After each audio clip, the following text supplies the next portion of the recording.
On Wednesday, Belizeans will go to the polls to make one of the most important decisions of our lifetime. As we have said, the P.U.P believes that this is such an important issue that every Belizean should have been provided with all the facts so that they can make an informed decision.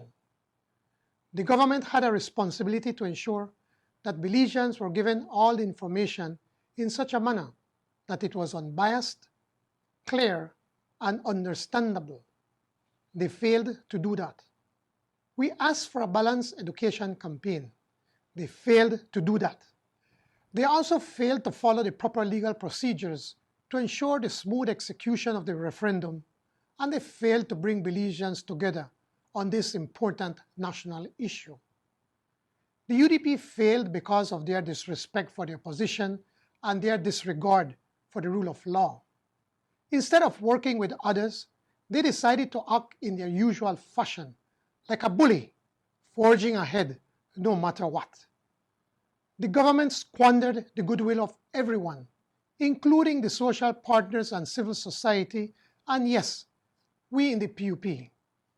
The failure of this process is solely the responsibility of the Prime Minister and the Foreign Minister.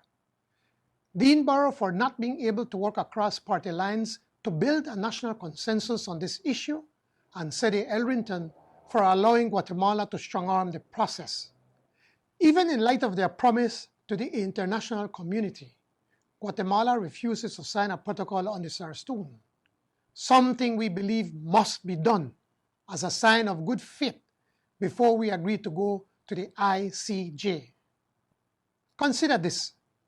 We still have thousands of Belizeans being kept off the voter register. Is it right that legitimate Belizeans who want to vote are disallowed due to no fault of their own? What of all those Belizeans in the diaspora who so love our country, who contribute millions to our economy, and feel it their patriotic duty to participate in this referendum? They too were not given consideration by the UDP. Every one of their elected representatives voted no to even debate whether Belizeans abroad should participate in Wednesday's referendum. Even now, there are still many loose ends with respect to the management of Wednesday's referendum by the Elections and Boundaries Department. Even now, Belizeans have no idea who the liars are that would represent us should we go to the ICJ, or how much millions it will cost us. Even now, the legal issues with respect to the validity of this referendum are still in question, and as such are still before the courts.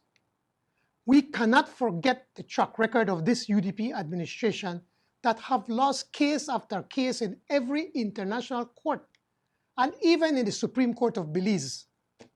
I have said it over and over. We have to get it right.